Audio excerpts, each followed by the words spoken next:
तो दोस्तों, क्या आप आरआरबी पीओ और क्लर्क का मॉक दे रहे हैं और आपके मार्क्स नहीं आ रहे?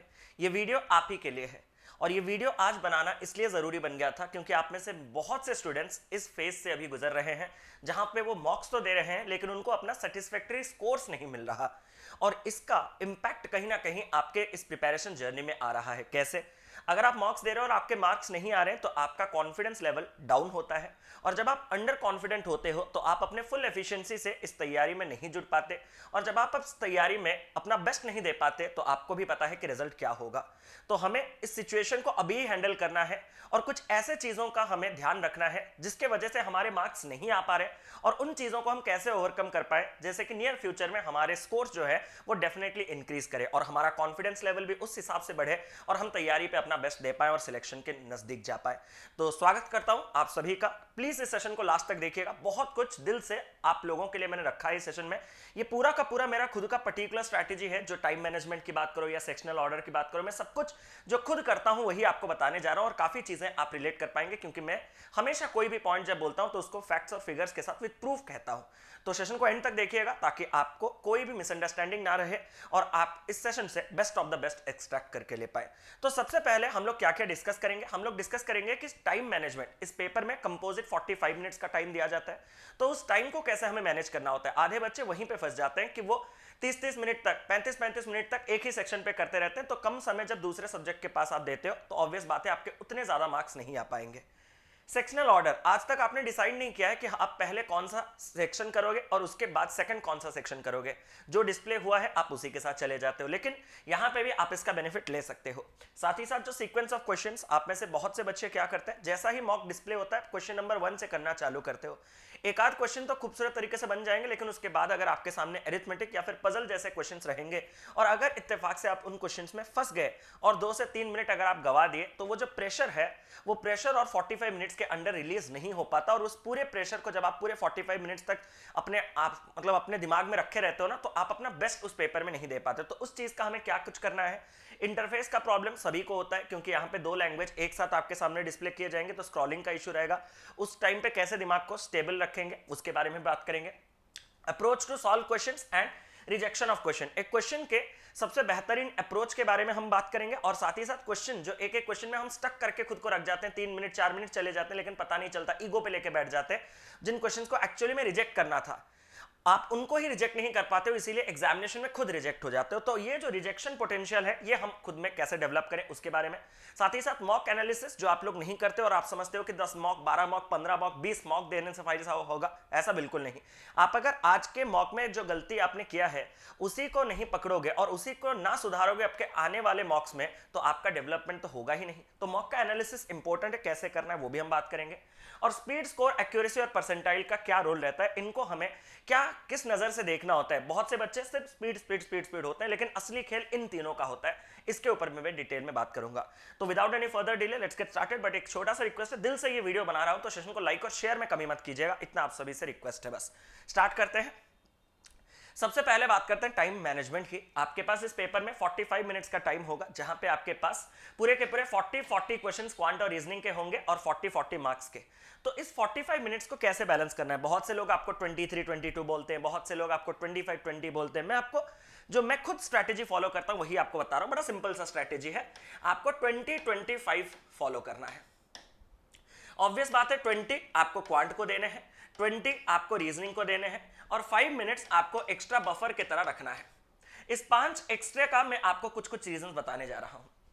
सबसे पहले क्या होता है, जब आप क्वांट को या फिर कोई भी पहला सेक्शन है उसको अगर आपने स्टार्टिंग में 25 मिनट देने का डिसाइड किया है, अगर 23 से 24 मिनट तक पहुंचने के बाद अगर आपके सामने सपोज आप क्वांट में हो और आपके सामने एक इजी सा डीआई है, पूरा इजी मतलब पाई चार्ट खाली रखा है खाने के लिए, तो आप क्या करते हो, वहां उसको छोड़ नहीं पाते हो, मन नहीं करेगा छोड़ने के लिए। जब आप उसके अंदर कैरिड अवे हो जाते हो तो वो 3-4 मिनट और ले लेता है, जिसके चलते क्या होता है आप रीजनिंग के टाइम के ऊपर चले जाते हो। फॉर एग्जांपल आप 27-28 मिनट ले लेते हो क्वांट में, जिसके चलते आपका रीजनिंग सेक्शन हैम्पर कर जाता है क्योंकि रीजनिंग में भी कुछ इजी सवाल होते हैं जो कम समय में बनते हैं, आप उनको टच नहीं कर पाते।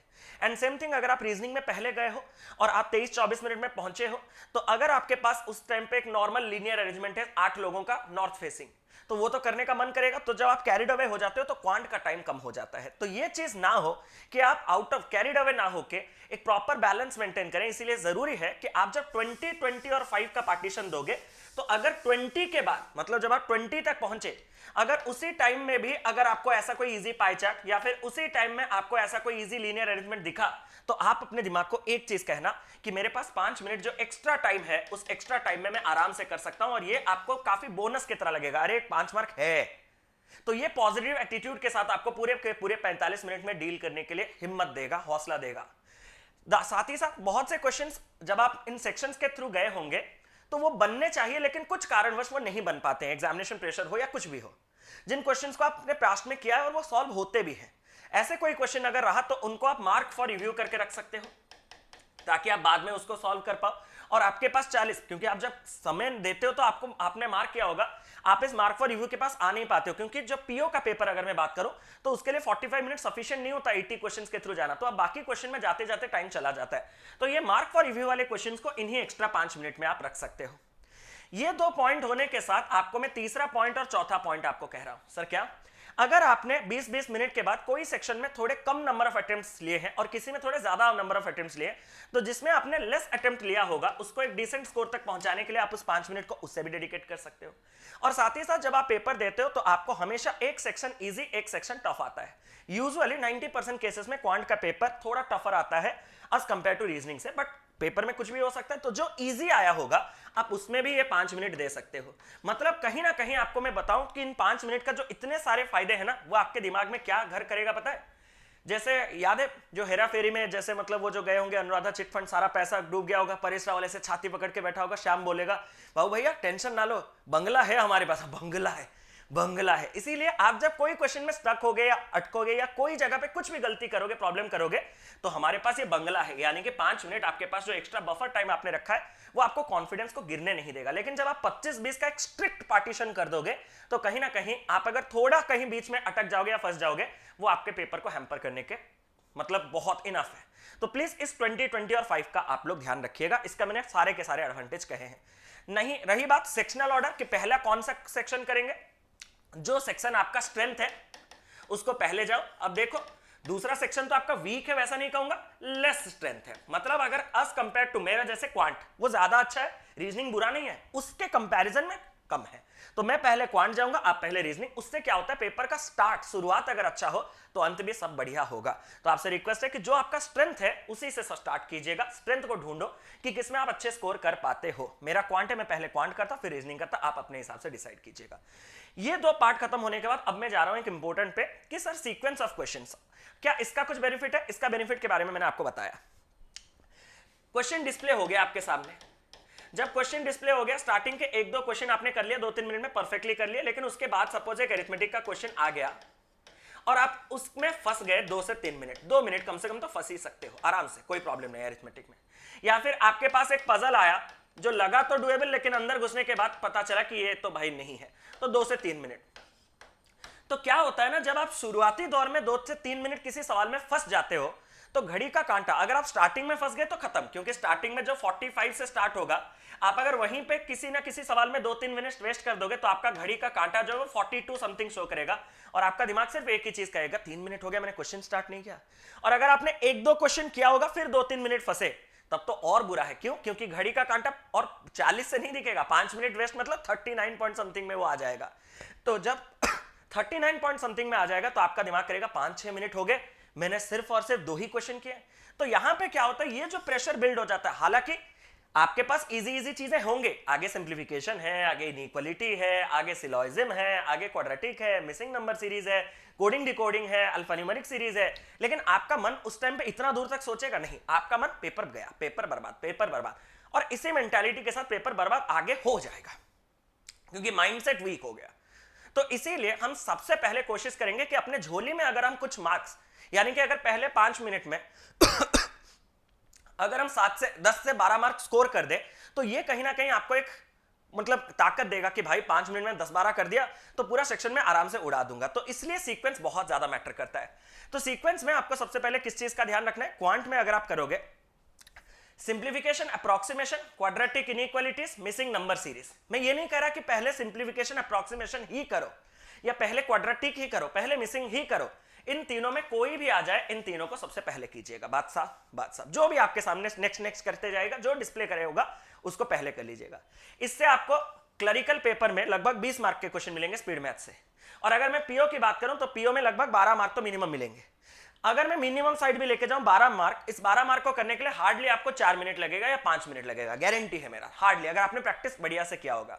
और जब घड़ी का कांटा 40 में होगा और अगर आपके झोली में 12 मार्क मिनिमम पीओ के पेपर में होंगे तो कॉन्फिडेंस का लेवल आप समझ पा रहे हो। और सेम थिंग जब आप रीजनिंग स्टार्ट करोगे तो इन सेक्शन से आपको डेफिनेटली, चाहे पीओ हो या क्लर्क हो, आपको मिनिमम 10 मार्क और मैक्सिमम 15-17 मार्क, 12 से 17 मार्क तो इन चारों सेक्शन से मिल जाएगा पीओ और क्लर्क पेपर में। तो अगर आप पहले ही 6-7 मिनट में इनको कर दोगे तो आपको बहुत पोटेंशियल लगेगा कि भाई बहुत कम टाइम में मैं कर पा रहा हूं, तो आज दिन अच्छा है, सब बढ़िया जाएगा। तो ये स्टार्टिंग में झोले में डालना है।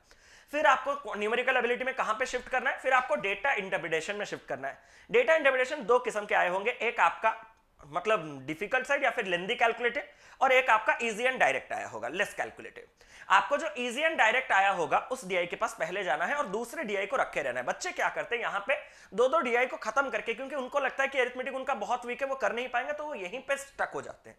दो डीआई जब करके जाते हो तो टाइम वेस्ट हो जाता है, क्योंकि जो सेकंड जो कैलकुलेटिव डीआई ना, उसके हर एक सवाल को 1 मिनट 10 सेकंड 1 मिनट 20 सेकंड लगेंगे। लेकिन कुछ अरिथमेटिक के सवाल आपके शिफ्ट में होगा जो कि डेफिनेटली 40-45 सेकंड 50 सेकंड्स में आराम से हो रहा होगा। ए और बी इतने दिन में काम कर रहे हैं, ए ने स्टार्ट किया काम को, 6 दिन बाद ये ज्वाइन किया, तो काम कितना खत्म होगा।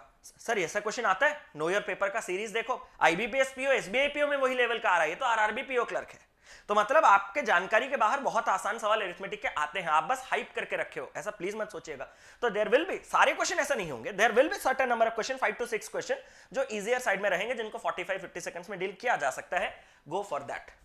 और उसके बाद ही मैं आपको कहूंगा कि go for wrong number series. Sir एक बात बताना जेन्युइनली, आप रॉन्ग नंबर सीरीज कहां करते? सच बताओ तो मैं इसी के साथ करता, because I am comfortable with wrong number series. मैंने प्रैक्टिस किया है, मुझे पता है कि वही मिसिंग नंबर सीरीज के पैटर्न को ही ये फॉलो करते हैं। बट आप अभी तक उतने मैच्योर नहीं हो, आप तो एग्जाम दे रहे हो, हम तो पढ़ा रहे हैं, तो अंतर रहेगा।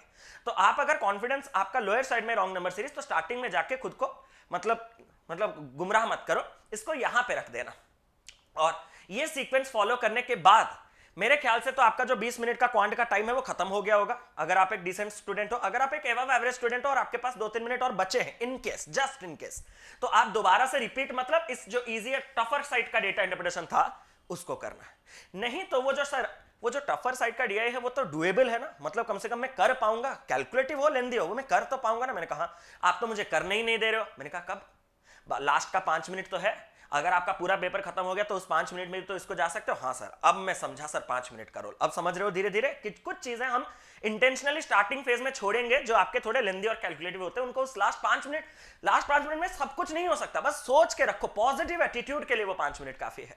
अगर मैं रीजनिंग सेक्शन की बात करूं तो सबसे पहले इन सेक्शंस को करने के बाद blood relation, direction sense test करना होगा, फिर आपको पजल्स और अरेंजमेंट्स के पास आना है, और फिर आपको मिसलेनियस सिंगल क्वेश्चंस। ये मिसलेनियस सिंगल क्वेश्चंस को लास्ट में रखने का रीजन बस सिंपल है कि कभी कभार आपका पूरा का पूरा पेपर खत्म होने को होता है और आपके पास आखिर में 2 मिनट बचता है और आपके पास एक आध पजल रह जाता है, पूरा का पूरा पजल। क्या उस टाइम पे 2 मिनट में पूरा का पूरा पजल सॉल्व करना पॉसिबल है? नहीं, प्रेशर इतना होगा, नहीं कर पाओगे। लेकिन अगर आपने पजल को पहले किया होगा और सिंगल लाइनर के एक एक क्वेश्चन को अगर आपने रखा होगा तो लास्ट में जो 1.5 मिनट या 2 मिनट बचे उसमें 2 क्वेश्चन तो आप आराम से कर सकते हो। तो जो ये आपके अल्फाबेट जो वर्ड फॉर्मेशन है, फॉरवर्ड बैकवर्ड काउंटिंग है, तो नंबर +1 नंबर -1 है, ऑड इवन है, जो भी है, जो सिंगल लाइन के क्वेश्चन, ऑर्डर रैंकिंग है, इनको सबसे लास्ट में कीजिएगा। एक बार इसका स्क्रीनशॉट ले लीजिएगा प्लीज, इस सीक्वेंस को फॉलो करो, आपका मार्क्स डेफिनेटली इंक्रीज करेगा, it's a guarantee from my side. अब बढ़ते हैं आगे पॉइंट पे। Now approach to solve question. सबसे पहले हम क्या करते हैं, हम सोचते हैं एक सवाल को सॉल्व करने का बेस्ट अप्रोच जो सर ने सिखाया है ऐसा वाला एडवांस मेथड ही होता है। नहीं, एक सवाल के 2 बेस्ट अप्रोच है। Sir 2 best approach? मैंने कहा एक जो एक्चुअली इसका फाइनेस्ट अप्रोच है, जो एडवांस्ड अप्रोच, जैसे कि हम लोग सपोज किसी क्वेश्चन को तुरंत हम रेशियो से उड़ा दिए, या किसी क्वेश्चन को किसी ट्रिक से उड़ा दिए, या किसी क्वेश्चन को ऐसे कर दिए, वो जितना आप ज्यादा प्रैक्टिस करोगे, जितना ज्यादा आपने खुद उस चीज को इंप्लीमेंट किया होगा, वो उतना ही ज्यादा पेपर में आपके सामने दिख जाएगा। बट आप एक स्टूडेंट हो, हमने 6 साल उन चीजों पे मेहनत किया, तो हम सारे क्वेश्चन पे वो लगा सकते हैं। आप क्या होगा, आप 50 to 60 या फिर 70% तक क्वेश्चंस में लगा सकते हो। देयर विल बी 30% क्वेश्चन जहां पे उस क्वेश्चन का बेस्ट अप्रोच आप नहीं लगा सकते, बट उस टाइम पे आपका जो बेस्ट अप्रोच होना चाहिए वो क्या होना चाहिए, जो आपके दिमाग में इंस्टेंट क्लिक करे, that should be the best approach. मतलब अगर उस सवाल को देख के आपके दिमाग में प्योर ट्रेडिशनल आ गया, let this be X, let this be Y, go with it, traditional method भी आप जा सकते हो। ये जो आपने मिथ बना रखा है कि मैं हमेशा ही बेहतर बेस्ट अप्रोच से करूंगा, क्या होता है ना, आप सोचते रहते हो कि कैसा करूं सर, कैसे करते, कैसे करूं, कैसे करूं, कैसे करूं, ये सोच सोच के आप एक सवाल में बहुत ज्यादा टाइम स्पेंड कर देते हो। लेकिन इंस्ट्रक्शन में भी लिखा होता है do not spend too much time in a particular question, लिखा जाता है कि इंस्ट्रक्शन में लिखा जाता है आपके सहूलियत के लिए। तो ये काम कीजिएगा कि सवाल का सबसे बेस्ट अप्रोच जो कम समय में बनाने का अप्रोच है, वो सोचने में ही ज्यादा टाइम अगर आप दे दोगे तो आपका जो टोटल टाइम निकल के आएगा वो ट्रेडिशनल से ज्यादा होगा। तो अगर आपने बहुत डीप प्रैक्टिस किया है कुछ क्वेश्चन, जैसे इनकम एक्सपेंडिचर का, कि मेरे अगर इनकम को इतना, एक्सपेंडिचर अगर इतना बढ़ा दिया, कंजप्शन अगर इतना कम कर दिया, तो जो रेवेन्यू है वो कितना चेंज होगा। जो डायरेक्ट क्वेश्चन है उनको हाँ मैंने मल्टीप्लाई कर दिया, रेशियो से कर दिया, तो डायरेक्ट क्वेश्चन है जो आप प्रैक्टिस रेगुलर बेसिस पे करते हो वो आप बेस्ट अप्रोच से कर सकते हो। नहीं तो आपका बेस्ट अप्रोच क्या होना चाहिए, इंस्टेंट, जो आपका ट्रेडिशनल जो माइंड में क्लिक करता है, that is going to be the best method. So don't hesitate to go through traditional method, don't hesitate. but अगर आप सारे क्वेश्चन ट्रेडिशनल करोगे then सिलेक्शन नहीं होगा, ये मैं बोल रहा हूं, क्योंकि बहुत टाइम वेस्ट हो जाएगा। एक आध क्वेश्चन, 3 क्वेश्चन वो कर सकते हो। रिजेक्शन ऑफ क्वेश्चंस, यहां पे बहुत ज्यादा जरूरी है कि रिजेक्ट हम कैसे करें। सर एक क्वेश्चन में मैं फंस के रह गया, मैं ट्रेडिशनल में भी स्टार्ट कर रहा हूं, आपका मेथड, सारे मेथड्स में सोच रहा हूं, बस 2-3 मिनट सोचे ही जा रहा हूं, कुछ नहीं नतीजा निकल के आ रहा है, तो वहां पे क्या होगा, मैंने कहा और कुछ नहीं होगा, तुम रिजेक्ट हो चुके हो। आदत डालो कि आप क्वेश्चंस को प्रैक्टिस करोगे टाइमर के साथ। मॉक में आप हर क्वेश्चन को टाइमर के साथ या फिर एक छोटे पार्ट सेक्शन को टाइमर के साथ नहीं करते। टाइमर के साथ करने के लिए आप एक काम कर सकते हो, जो आपका टॉपिक वाइज टेस्ट होता है उसको दोगे, जिससे आपको आइडिया लगेगा कि एक सवाल में आप कितना समय वाकई में ले रहे हो, कितना समय आप वाकई में वेस्ट कर रहे हो। तो ये बहुत इंपॉर्टेंट है। और साथ ही साथ आपको यहां पे मैं एक चीज कहना चाहता हूं कि दिमाग में 30-35 सेकंड्स का जो स्पैन है इसको गिनना चालू करो, कि 30-35 सेकंड्स होते ही आपको एक मन में बजर बज जाए कि हो गया। अगर 30-35 सेकंड्स में एक क्वेश्चन को पढ़ के अगर आपने उसका लॉजिक डिकोड कर दिया, अब बस क्वेश्चन को सॉल्व करना है, परोसना है और खाना है, तो ही उन क्वेश्चंस को अटेंड कीजिए। अगर 30-35 सेकंड्स जा चुका है और आपने अभी तक उस क्वेश्चन का लॉजिक ही डिकोड नहीं किया, लैंग्वेज ही समझ नहीं पाए, तो उस क्वेश्चन को स्किप करना। क्यों? क्योंकि और 30 सेकंड्स ले सकता है इसके लॉजिक और लैंग्वेज डिकोड करने के लिए, और 30 सेकंड्स लेगा सॉल्व करने के लिए, मतलब 1.5 मिनट्स, जो कि मैं कभी भी एक प्रीलिम्स पेपर में अफोर्ड नहीं कर सकता। अंडर 1 मिनट ही मुझे क्वेश्चन सॉल्व करने। सो 30 to 35 सेकंड्स का बजर जो है वो दिमाग में चलना चाहिए। सर ऐसा कैसे बच जाएगा, गिनूं क्या, 1 2 3 4? मैंने कहा इतना भी बेवकूफ नहीं हो। आप लोगों के लिए जो लाइव मॉक टेस्ट कंडक्ट किया जा रहा है, उस लाइव मॉक टेस्ट में मैं जो आपको पोल दे रहा हूं वो 30 सेकंड्स के बाद दे रहा हूं, हाँ या ना? आपको ये फील नहीं आ जाता कि अभी पोल आने वाला है, अभी पोल आने वाला है, और जो अभी पोल आने वाला है वो 30 सेकंड्स के बाद है। तो ये जो हैबिट है ये आप इन लाइव मॉक टेस्ट में डाल सकते हो, या फिर घड़ी का टाइमर एक क्वेश्चन के लिए स्टॉपवॉच लगा के कर सकते हो। मेरे ख्याल से वो थोड़ा हेक्टिक हो जाएगा, बट मेहनत तो करना पड़ेगा। तो ये 30-35 सेकंड्स का बफर जो है वो आपको जानना होगा। इवन आप स्कूल में भी वो कर रहे थे, अगर आप याद करो तो स्कूल में आप सारा सिलेबस कंप्लीट कर देते, सब कुछ आपको आता था, बट स्टिल 180 मिनट 3 घंटे टाइमर लगा के पूरे क्वेश्चन को क्यों लिखते थे? क्योंकि आपको पता है कि आप किसी सवाल में थोड़ा ज्यादा टाइम ले लोगे, थोड़ा ज्यादा लिख लोगे। तो इसीलिए टाइम का मैनेजमेंट बहुत ज्यादा जरूरी है कि एक सवाल में मुझे कितने कितने टाइम देने, मुझे टाइम कहीं वेस्ट नहीं करना। तो ये एक चीज है कि अगर आप 30-35 सेकंड्स में लॉजिक डिकोड करोगे तो ही आगे जाना, नहीं तो उसको बिल्कुल सीधा सीधा रिजेक्ट करना। ये लाइव मॉक टेस्ट का एक लिंक जो मैंने अभी लास्ट क्लास यानी कि कल टेस्ट लिया है उसका लिंक डाल रखा है, एक बार उस टेस्ट को आप लोग जाइएगा और आपको पता चल जाएगा मैं क्या 30 सेकंड्स की बफर की बात कर रहा हूं, क्या 30 सेकंड्स का टाइम का रोल का मतलब रोल है। प्लीज एक बार देखिएगा। और आज शाम के 4 बजे भी आप लाइव टेस्ट आ सकते हो, हर दिन होता है 4 बजे। ये गया आप लोगों का क्वेश्चन का बेहतर अप्रोच, इंस्टेंट वगैरह वगैरह, आप एक बार देखना। Now the best part, mock analysis. जब मैं मॉक एनालिसिस करता हूं तो सबसे पहला हमारा जो मतलब सिंपल बेसिक फंडा है जो आप कभी फॉलो नहीं करते हो उसको पहले करना है। फॉर एग्जांपल जो क्वेश्चंस आपने करेक्ट किया है उन क्वेश्चंस को पहले देखना है, उनका सॉल्यूशन देखना है। जब आप उनका सॉल्यूशन देखोगे तो क्या होगा पता है सर? क्या कुछ ऐसे सवाल है जो आपने पेपर में मतलब मॉक में किया है और वो आप रियल एग्जामिनेशन में भी करते हैं, लेकिन उस क्वेश्चन को करने के लिए आप जिस मेथड का इस्तेमाल कर रहे हो वो कहीं ना कहीं 1.5 मिनट्स या फिर 1 मिनट 20 सेकंड्स लग रहा है। जब मैं उस क्वेश्चन का सॉल्यूशन देखूंगा तो वो सॉल्यूशन अगर कोई एक इजी तरीके से या फिर कोई टेक्निक के साथ या फिर कोई एक एडवांस मेथड से बताया गया है जिससे वो क्वेश्चन 30 to 40 सेकंड में सॉल्व हो सकता है, तो सोचो एग्जामिनेशन में वो क्वेश्चन आता तो मैं करता, 1 मिनट 20 सेकंड लेता, लेकिन अभी 40 सेकंड्स में ले रहा हूं। तो यहां पे जो आपके पास 30-40 सेकंड्स जो बचे, वही जो बचत है वो आप एक्स्ट्रा क्वेश्चन करने में दे सकते हो। मतलब you need to search for the best and best finest approach of that question. जो क्वेश्चन आप जानते हो उनके भी फाइनेस्ट अप्रोच आपको सॉल्यूशन से मिल सकते हैं, तो do refer the solution first.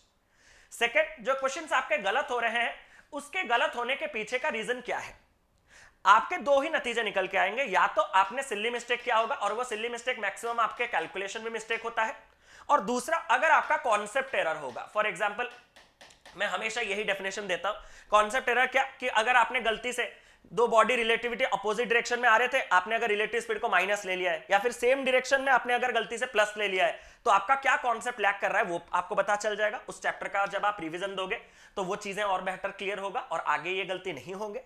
दूसरा चीज, अगर आपने कोई सिली मिस्टेक कैलकुलेशन में किया है तो कैलकुलेशन मिस्टेक मेरा क्यों हो रहा है, मैं 7 × 9 क्यों लिख रहा हूं, क्योंकि मैं पुश कर रहा हूं खुद को 7 2 9 7 2 9 7 2 9। जब आप ऐसे भागते रहते हो ना तो गलती होना इनएविटेबल है, तो थोड़ा काम रह के फाइनल स्टेज का कैलकुलेशन की ना। बहुत से बच्चे वो फाइनल स्टेज के कैलकुलेशन, क्योंकि उनको लगता है कि लॉजिक डिकोड होने के बाद तो मैं कैलकुलेशन तो यूं कर दूंगा और क्या, तो वहीं पे ही सबसे ज्यादा एरर आता है, क्योंकि आप केयर फ्री हो जाते हो, केयर फ्री होके फास्ट करने की कोशिश करते हो। जब आप केयरफुल होके फास्ट करोगे ना तो ही एरर नहीं होगा, मतलब लॉजिक ढूंढने के वक्त जब आप लास्ट का कैलकुलेशन बचता है, अरे मैंने तो सब लॉजिक वॉजिक ढूंढ लिया, बस अब एडिशन सब्ट्रैक्शन मल्टीप्लिकेशन ये नहीं कर पाऊंगा, ये जो ओवर कॉन्फिडेंस है, केयरलेसली आप करते हो, इसी की वजह से सिली मिस्टेक होता है और जल्दी करने की कोशिश। तो इस चीज को जब आप सुधारोगे गारंटीड आपके मार्क्स मॉक में इंक्रीज होंगे। कैसे, मैं बताता हूं। लास्ट चीज, जो आपके अनअटेम्प्टेड क्वेश्चंस हो, जिन क्वेश्चंस को आपने अटेम्प्ट नहीं किया, उसके पीछे का रीजन क्या हो सकता है। अगर मैंने कोई टॉपिक कंप्लीट किया है, क्या मैं उसके भी क्वेश्चन छोड़ रहा हूं? अगर मैं उसके क्वेश्चन छोड़ रहा हूं तो क्यों? मैंने टॉपिक कंप्लीट करने के बाद भी कुछ ना कुछ मेरा कॉन्सेप्चुअल लैक रह रहा है, क्यों ना उस टॉपिक को और एक बार कंप्लीट किया जाए। अगर मैं एक टॉपिक को कंप्लीट नहीं किया और मैं बार बार उसी टाइप के क्वेश्चंस देख रहा हूं, तो क्यों ना उस टॉपिक को कंप्लीट कर दिया जाए, ताकि आगे आने वाले मॉक्स में मैं उसको अटेम्प्ट कर पाऊं। तो जब आप ऐसे एनालिसिस करोगे ना, सबसे पहले आपने बेस्ट सॉल्यूशन देखा, 30-40 सेकंड्स बचाया, एक आध क्वेश्चन एक्स्ट्रा किया, मार्क्स इंक्रीज हुए, यस। सिली मिस्टेक्स को अवॉइड किया, जो पॉजिटिव नेगेटिव में जा रहा था 2.25 डिडक्ट हो रहा था ना, वो अभी इंक्रीज होगा, मार्क्स इंक्रीज किए। जो आपका कॉन्सेप्चुअल एरर था, वो कॉन्सेप्चुअल एरर टॉपिक का रिवीजन देके आपने क्लियर किया, अगले बार वो गलती नहीं हुआ, मार्क्स इंक्रीज हुए। जो आपने कंप्लीट किया है चैप्टर बट उसके क्वेश्चन नहीं कर पा रहे, उनके कॉन्सेप्ट को जब आपने खत्म किया, अगले बार उस क्वेश्चन को कर पाओगे। जो आप चैप्टर कंप्लीट नहीं किए हो, जिसके वजह से बार बार वो क्वेश्चन छूट रहा है, उस चैप्टर को कंप्लीट करने के बाद उसके क्वेश्चन कर पाओगे। मतलब हर जगह टिक टिक टिक टिक टिक, मतलब आपके मार्क्स इंक्रीज करेंगे। लेकिन आप क्या, आप तो खाली ये मॉक दे दिया, कल मॉक दे दूंगा, आज मैंने 7 मॉक दे दिया, आज मैंने 12 मॉक दे दिया, आज मैंने 18 मॉक दे दिया। मैंने कहा भाई 24 घंटे में 18 मॉक तो कर क्या रहा है, वही टाइप का है। तो नंबर ऑफ मॉक्स मैटर नहीं करता, व्हाट एक्चुअली मैटर्स इज कि प्रॉपर एनालिसिस।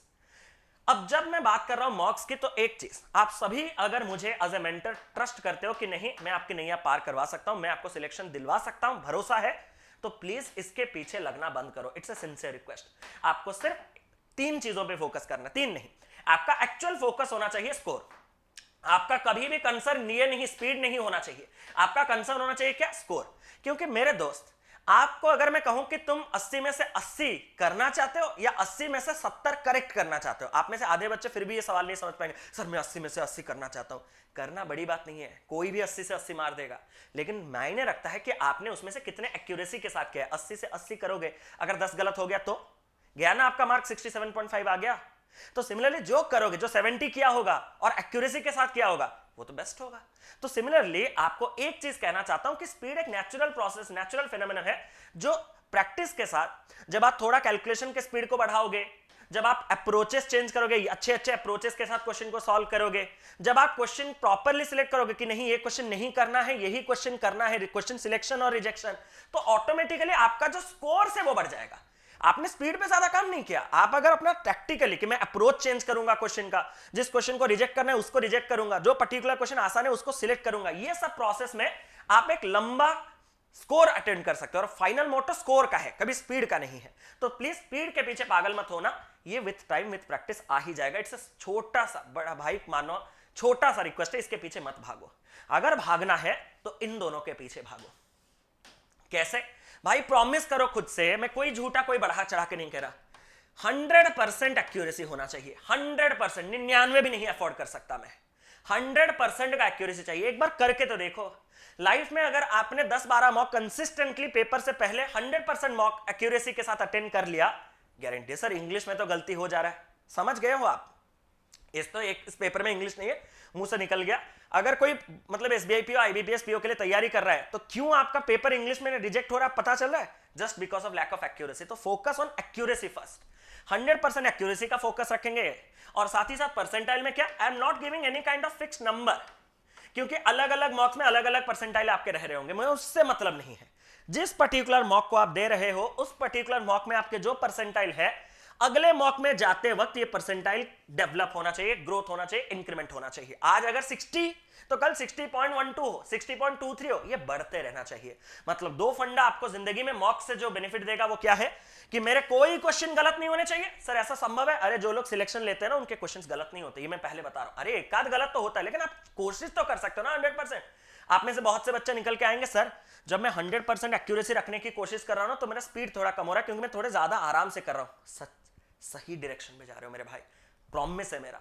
आप जो गलत दिशा पकड़े हो ना स्पीड, उसको छोड़ो, यही है सही दिशा, सिलेक्शन का दिशा, 100% एक्यूरेसी। और साथ ही साथ परसेंटाइल की अगर मैं बात करूं तो वो नंबर आपको हमेशा बढ़ता रहना चाहिए। इन दोनों का और कोई काम नहीं। सर परसेंटाइल 90 है सिलेक्शन होगा, परसेंटाइल 50 है कैसे बढ़ेगा, वो सब नहीं, वो धीरे धीरे बस आपको इंक्रीमेंट करना, नंबर्स मैटर नहीं करता। एक्चुअल में जो मैटर करेगा वो रियल एग्जामिनेशन है। उम्मीद करता हूं मैंने सारे पॉइंट्स आपको डिटेल में बता दिए हैं। अब एक लास्ट पॉइंट में बस आपको बता दूं कि अभी आपको मॉक्स कैसे देने हैं, कितने देने हैं। अगर आप एक मतलब सिलेबस कंप्लीटेड वाले कैंडिडेट हो तो आप कोशिश करो डेली बेसिस पे एक एक मॉक दोगे। आरआरबी पीओ का एक मॉक आज दिए तो कल क्लर्क का, पीओ क्लर्क, वीक में 6 मॉक्स आपको देने हैं, अगर आपने सिलेबस पूरा कंप्लीट कर रखा है एंटायर। नहीं तो आप अगर लाइव मॉक टेस्ट शाम के 4 बजे दे रहे हो तो क्वांट का तो खत्म हो गया। सिमिलरली रीजनिंग के लिए एजुकेटर ढूंढ लीजिए, उनके साथ लाइव मॉक दे दीजिए। दूसरा चीज, अगर आपका सिलेबस 60% कंप्लीट नहीं है तो पहले आप सिलेबस कंप्लीट कीजिए, उसके बाद ही मॉक दीजिएगा। जो लोग 60-70% सिलेबस कंप्लीट कर चुके हैं उनके लिए मैं मॉक कहूंगा कि आप अल्टरनेट डेज पे मॉक दीजिए। फॉर एग्जांपल 2 दिन में एक मॉक, 2 दिन में एक मॉक, 2 दिन में एक मॉक, ऐसे करके दीजिए। और जितने लोगों का 100% सिलेबस कंप्लीटेड है, वो जो डेली मॉक दे रहे हो ना, आप एक काम कर सकते हो, मेंस का तैयारी चालू साइड में रखना होगा तो आप बुधवार और शनिवार को प्री का मॉक ड्रॉप करके मेंस का मॉक दो। मतलब आपके लिए क्या, PO pre, clerk pre, PO mains, PO pre, clerk mains, clerk pre, clerk mains, समझ गए ना? PO pre, clerk pre, PO mains, PO pre, clerk pre, clerk mains, ऐसे करके आप 6 मॉक्स देना। ठीक है, तो यही था आपके लिए मैंने जो सेशन बनाया था, काफी दिल से बनाया था, काफी एग्रेसिवली मैंने सारी चीजों को एलैबोरेट किया है। इस सेशन से आपको बेस्ट मिलेगा, तो सेशन को एक बार लाइक और शेयर जरूर से कर दीजिएगा। मेरा नाम कौशिक मोहंती है और मैं आपको इस चैनल करियर डिफाइनर में पढ़ाने के साथ साथ अनअकैडमी में भी पढ़ा रहा हूं, तो चैनल को सब्सक्राइब कर लीजिएगा और साथ ही साथ मुझे अनअकैडमी पे फॉलो कर लीजिएगा। यहाँ पे आपके लाइव टेस्ट 4 बजे कंडक्ट किए जा रहे हैं। साथ ही साथ अगर आप मुझसे प्लस क्लासेस में पढ़ना चाहते हो या किसी भी एजुकेटर से पढ़ना चाहते हो, अनअकैडमी गोल्ड का फायदा जरूर से लीजिएगा। फ्लैट 20% का ऑफ, आज आखिरी दिन है 26 ऑफ में इस ऑफ को अवेल करने का। इसके लिए जो रेफरल कोड आपको लगाना है वो है CD live, CD stands for career definer followed by live. इससे आपको आपका मैक्सिमम पॉसिबल डिस्काउंट जो है वो मिल जाएगा। तो मेक श्योर कि आप इस सब्सक्रिप्शन को ले रहे हो, इससे मेरे सारे बैचेस जो रन कर रहे हो उनको आप एक्सेस कर सकते हो और सारे एजुकेटर्स के सारे क्लासेस आप एक्सेस कर सकते हो। ऑल सेट, 7 दिन के बाद प्लीज आइएगा, एक कमेंट ड्रॉप कीजिएगा कि सर मैं पिछले 7 दिन से ये स्ट्रैटेजी फॉलो कर रहा हूं और मुझे डेवलपमेंट मिला है नहीं। एक बार मुझे जरूर से अपना जेन्युइन फीडबैक दीजिएगा। Love you all, take care, God bless you all, thank you so much, have a nice day.